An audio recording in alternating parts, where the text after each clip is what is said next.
गर्मी में कंजूस सास का फ्रिज। राधिका फ्रिज से ठंडा पानी निकाल कर पी रही होती है कि तभी निर्मला उसे देख लेती है और उसके पास आकर उसका हाथ झटक देती है। समझती क्या है तू अपने आप को? अरे ये फ्रिज क्या फोकट का है जो तू इसके अंदर से पानी निकाल कर पी रही है?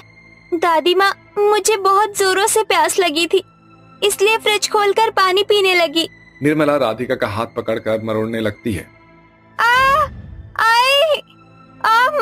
माँ बचाओ, दादी माँ प्लीज मेरा हाथ छोड़ दीजिए, मुझे बहुत दर्द हो रहा है।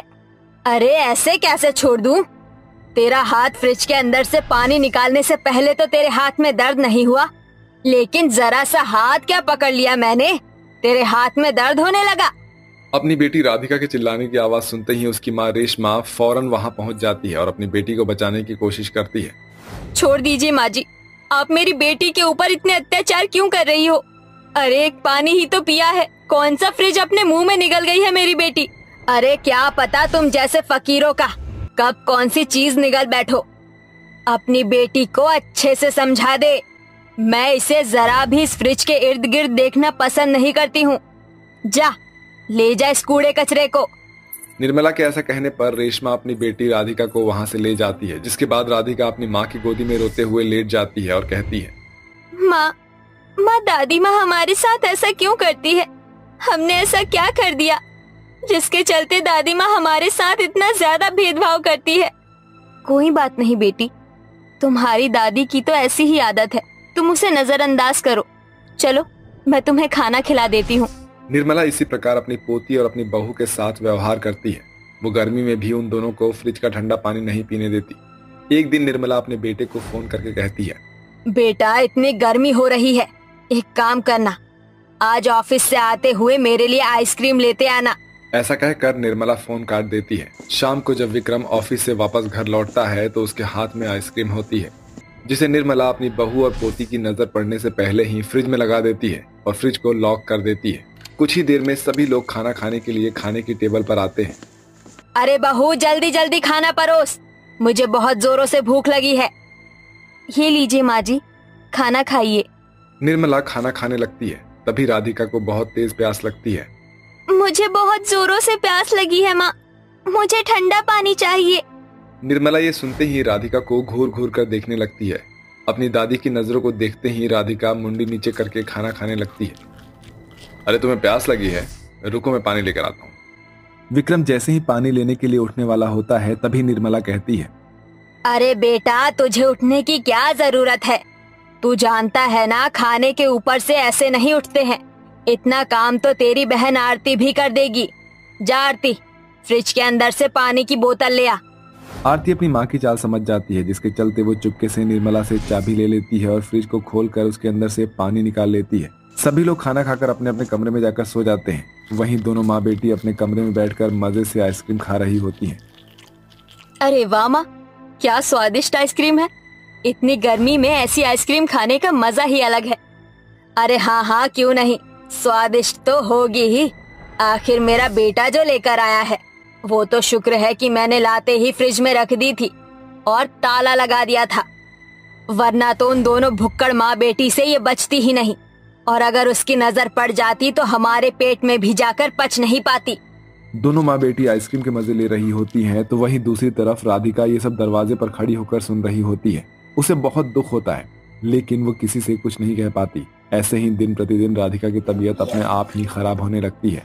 अरे ये क्या, राधिका का शरीर तो बहुत बुरी तरह तप रहा है। एक काम करती हूँ, इसे डॉक्टर के पास लेकर जाती हूँ। रेशमा अपनी बेटी को डॉक्टर के पास लेकर जाती है, जहाँ डॉक्टर उसका चेकअप करते हैं और रेशमा से कहते हैं, गर्मी के कारण आपकी बेटी के शरीर में पानी की बहुत कमी हो गई है, शरीर में प्लेटलेट्स गिर गई है, लेकिन अब थोड़ा ध्यान रखना, ग्लूकोज और नींबू पानी बनाकर पिलाते रहना, जितनी ठंडी चीजें हो सके उतनी ठंडी चीजें खिलाना।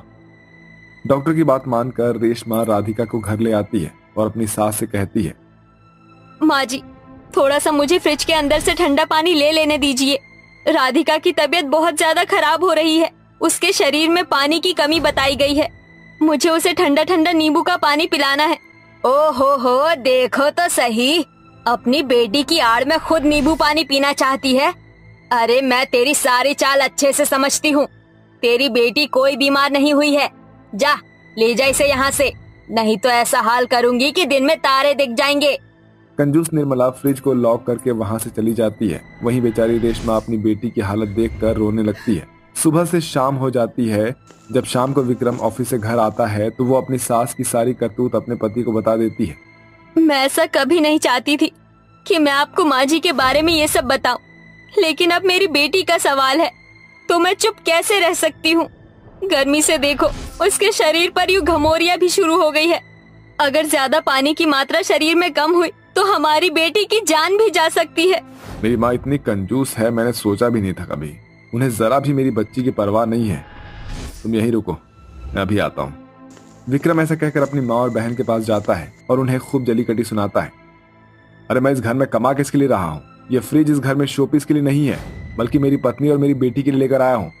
अरे माँ, आपको ये सोचना चाहिए कि अब आपका बुढ़ापा है तो मैं ये दिन हंसी खुशी सबके साथ काट लूँ, लेकिन आप तो मेरी पत्नी और मेरी बेटी की जान पर ही तुल गई हो। हाँ, क्या आपको ये सब शोभा देता है? अपने बेटे के आगे निर्मला की जुबान तक नहीं हिलती। वहीं उसे अंदर ही अंदर अपनी गलती का एहसास भी होता है। तूने सही कहा बेटा, मैं कुछ ज्यादा ही कंजूस हो गई थी। मुझे ऐसा नहीं करना चाहिए था। जा आरती, कमरे से जाकर फ्रिज की चाबी लेकर आओ। आज के बाद ये फ्रिज कभी भी बंद नहीं होगा। निर्मला के कहने पर आरती फ्रिज की चाबी लेकर आती है, जिसके बाद निर्मला वो चाबी से फ्रिज को खोलती है और चाबी रेशमा के हाथों में रख देती है। मुझे माफ कर दे बहू, मुझे तेरे साथ ऐसा नहीं करना चाहिए था। ये ले, आज से ये तेरा हुआ। तेरा जब मन करे तो तब इसके अंदर से ठंडा पानी निकाल कर पी लेना। मैं कभी कोई ऑब्जेक्शन नहीं उठाऊंगी। रेशमा फ्रिज की चाबी अपनी सास को ही दे देती है। नहीं माँ जी, आप इस घर की बड़ी हो, ये चाबी मैं अपने पास नहीं रख सकती। इस चाबी को आप अपने पास ही रखिए। रेशमा फ्रिज से ठंडा पानी निकालती है और उसका नींबू पानी बनाकर अपनी बेटी को पिलाती है। वहीं दूसरी तरफ फ्रिज के अंदर से वो आइस क्यूब निकाल कर अपनी बेटी के शरीर पर लगाती है ताकि उसकी घमौरियां भी ठीक हो जाए। कुछ ही दिनों में राधिका बिल्कुल ठीक हो जाती है, जिसके बाद दोनों गरीब माँ बेटी अपनी सास के साथ खुशी खुशी रहने लगती है। सीमा का परिवार बेहद ही गरीब परिवार था। सीमा चूड़ियों का काम करती थी। चूड़ी बनाना और बेचना ही उसका पेशा था।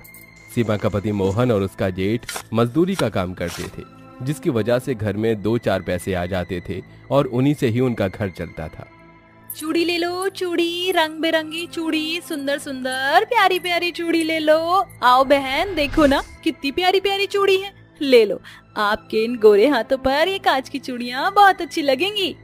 नहीं, मुझे नहीं चाहिए। क्यों, क्या हुआ बहन? ले लो ना, आप पर तो बहुत अच्छी लगेंगी ये।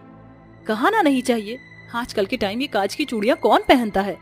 इतना कहकर वो कस्टमर वहां से चली जाती है। सीमा को भी पता होता है कि आज के जमाने में कांच की चूड़ियां कोई भी नहीं पहनता है, लेकिन वो फिर भी अपने गरीब परिवार का पेट पालने के लिए चूड़ियां बनाया और बेचा करती थी। बहू, जरा एक ग्लास मटके से ठंडा पानी तो पिला दे। लीजिए माँ जी। अब तो इस भयंकर गर्मी में सिर्फ इस मटके के पानी का ही सहारा है। माँ जी, इस बार की गर्मी तो बहुत ज्यादा है ना। घर के बाहर जमीन पर पैर रख दो तो वो भी जल जाए। न जाने सीमा इतनी गर्मी में भट्टी में कैसे चूड़ियां बनाती है और बेचती है। क्या करेगी वो भी। परिवार का पेट पालने के लिए उसे इतनी गर्मी में भी मेहनत करनी पड़ती है। तेरे ससुर जी के जाने के बाद घर की जिम्मेदारी सुरेश और मोहन के कंधों पर ही आ गई है। घर के हालात को देखते हुए बेचारी सीमा बहू भी काम करने लग गई। ऐसे ही कुछ दिन निकल जाते हैं। कितनी ज्यादा गर्मी है। इस गर्मी में तो भट्टी में तो ऐसा लग रहा है जैसे किसी ने आग के अंदर डाल दिया हो। पूरा का पूरा बदन जल रहा है, लेकिन मैं कुछ कर भी नहीं सकती। काश हमारे घर में भी एसी होता तो कितना अच्छा होता। हम सब इस झुलसती गर्मी से बच जाते ना। ये किससे बातें कर रही हो अकेली अकेली? किसी से नहीं, मैं तो ये सोच रही थी कि कितना अच्छा होता ना अगर हमारे घर में भी एसी होता। तुम तो जानती हो ना कि हमारे पास तो इतने भी पैसे नहीं है कि जो इकलौता पंखा हमारे घर पर है हम उसे ही ठीक करा दें। सीमा का सारा परिवार एक ही कमरे में सोता था, क्योंकि पूरे घर में सिर्फ एक ही पंखा था। वो भी ठीक से काम नहीं करता था। न जाने ये पंखा भी कब बंद हो जाए। माँ, कितनी ज्यादा गर्मी हो रही है ना, ठीक से सोया भी नहीं जा रहा है। हाथ से पंखा कर दो ना माँ। हाथ से पंखा? ये पंखा चल तो रहा है। माँ, पंखा तो कब का बंद हो गया। क्या बंद हो गया? पंखा बंद हो जाने की वजह से सबको बहुत गर्मी लगती है और कोई भी ठीक से नहीं सो पाता है। रात को मेरी ठीक से नींद ही पूरी नहीं हो पाई। न जाने आज मैं काम कैसे कर पाऊंगा। हाँ मोहन, गर्मी की वजह से मेरी भी नींद ठीक से पूरी नहीं हो पाई।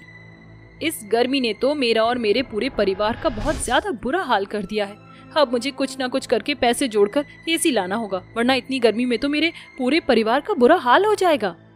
सीमा अब सोच लेती है कि उसको कैसे भी करके एसी लाना होगा, लेकिन वो जानती थी कि ये इतना आसान नहीं है।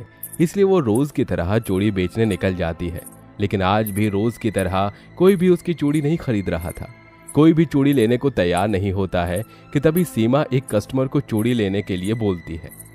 बहन जी, चूड़ी ले लो, देखो कितनी प्यारी चूड़ी है। अरे क्या आपको पता नहीं कि आज के जमाने में कोई भी कांच की चूड़ियां नहीं खरीदता। सबको ऐसी नग मोती और चमकीली चूड़ियां ही पसंद आती हैं। इतना कहकर वो कस्टमर वहां से चली जाती है। लेकिन इस बार सीमा निराश नहीं होती। उसे उस औरत की बात से अपनी चूड़ियों को बेचने का आइडिया मिल जाता है। वो एक दुकान पर जाती है जहां से अलग अलग तरीके के नग, मोती और चमकीली खरीदती है और घर जाकर चूड़ियों को सजाने लगती है। सीमा बहू, ये तू क्या कर रही है इन चूड़ियों के साथ? माँ जी, मैं तो बस इन सादी कांच की चूड़ियों को सजा रही हूँ। लेकिन क्यों सीमा? वो इसलिए भाभी कि आज के समय में कोई भी इन सादी कांच की चूड़ियों को नहीं पहनता। आजकल सब नग और मोती वाली चूड़ियां ही पहनते, इसलिए मैं भी इन्हें मोती, नगों और चमकीली से सजा रही हूँ। अब मेरी भी चूड़ियां बिकेंगी। चाची, क्या मैं भी आपकी मदद करूं? हाँ क्यों नहीं पिंकी, लो तुम इन चूड़ियों पर चमकीली लगा दो। पिंकी को सीमा की मदद करता देख रेखा और अनीता भी चूड़ियों को सजाने में सीमा की मदद करते हैं।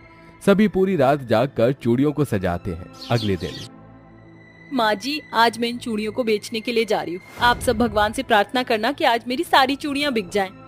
बहू, ये भी क्या कोई कहने वाली बात है क्या? आज तेरी सारी चूड़ियाँ जरूर बिकेंगी। सीमा अब रोज की तरह चूड़ियां बेचने के लिए निकल जाती है और चूड़ियां बेचना शुरू कर देती है। ले लो नग मोती वाली, चमकीली वाली चूड़ी ले लो।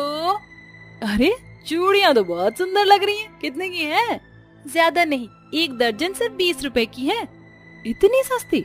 एक काम करो, मुझे 2 दर्जन दे दो। लो आपकी 2 दर्जन चूड़ियां।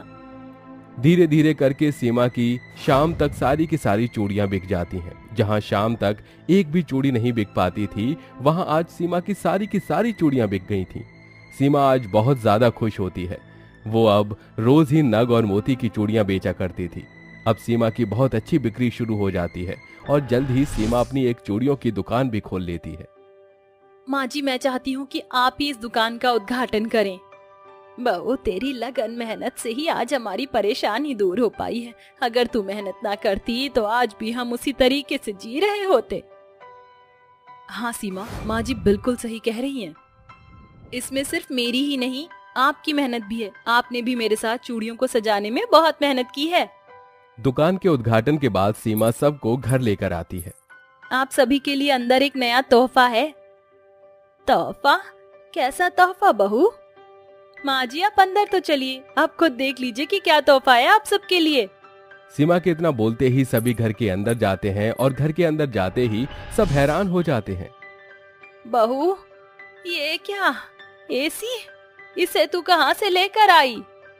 माँ जी, मैंने एसी खरीदने के लिए पैसे चूड़ियाँ बेचकर ही जमा किए थे। मैं आप सबको रोज देखती थी कि आप सबकी गर्मी में कितनी ज्यादा परेशानी होती है, इसलिए मैं आप सबके लिए एसी लाई हूँ। अब किसी को भी परेशानी नहीं होगी। सीमा की बात सुनकर सभी परिवार वाले बहुत ज्यादा इमोशनल हो जाते हैं। अब किसी को भी गर्मी की वजह कोई भी परेशानी नहीं होती है। अब सब खुशी खुशी रहते हैं। सीमा अपनी दुकान संभालती है, जिससे अब उन्हें किसी भी बात की कोई परेशानी नहीं होती।